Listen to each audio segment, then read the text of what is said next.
20대 국회 마지막 임시국회가 열리고 있는 가운데 조금 전 국회에서는 민주당 이인영 원내대표가 교섭단체 대표 연설을 하고 있습니다. 네, 이 원내대표는 최근 논란이 된 임미리 교수 고발건 등을 언급하면서 송구하다는 입장을 밝혔는데요. 국회에 연결해 보겠습니다. 박현우 기자. 네, 앞서 보신 것처럼 국회에서는 민주당 이인영 원내대표의 교섭단체 대표 연설이 진행 중에 있습니다. 이인영 원내대표는 교섭단체 대표 연설에서 최근 논란이 됐던 사건들을 언급하며 더 낮은 자세로 임하겠다고 했는데요.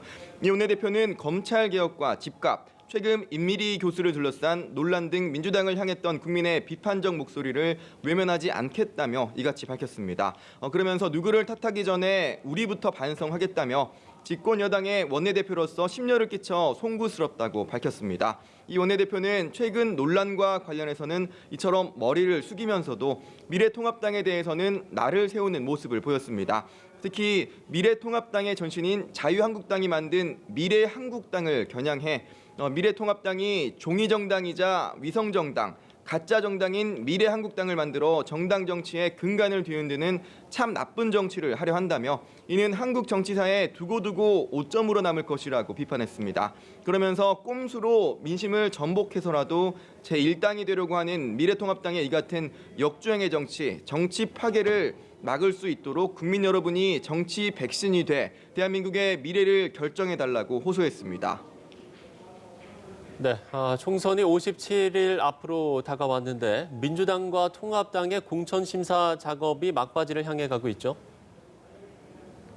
네, 민주당 공천관리위원회는 오늘 3차 경선 지역을 발표합니다. 앞서 경선 지역 61곳과 전략공천 지역 23곳, 당수 공천 지역 23곳 등을 발표한 공관위는 현역 의원이 포함된 복수 공천 신천 지역 등 59곳에 대해 공천 심사를 하고 이 중 일부를 오늘 경선 지역으로 발표할 것으로 전해졌습니다. 아울러 오늘 전략 공천 지역이 추가로 발표될 가능성도 거론됩니다. 통합당 공관위는 6일차 면접 심사를 이어가고 있습니다. 특히 오늘 면접은 통합당의 텃밭으로 분류되는 부산과 울산, 경남 창원 지역구 출마 신청자를 상대로 진행 중인데요. 부산과 울산, 경남 지역 의원 9명이 불출마 선언을 한 상태에서 이루어지는 면접인 만큼 공관위가 얼마나 혁신 공천안을 내놓을지에 관심이 쏠립니다.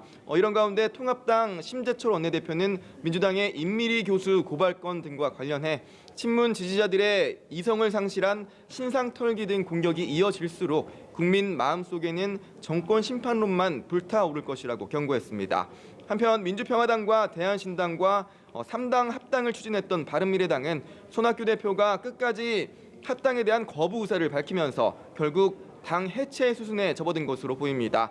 바른미래당은 오전 의원총회를 열고 안철수계 의원들을 포함한 비례대표 의원 9명을 제명했습니다. 오늘 제명된 의원들은 김삼화, 김수민, 이동섭 의원 등 안철수계 의원 6명과 이상돈, 임재훈, 최도자 의원 등 총 9명인데요. 이에 따라 바른미래당 소속 의원은 기존 17명에서 8명으로 줄어들었습니다. 지금까지 국회에서 연합뉴스TV 박현우입니다.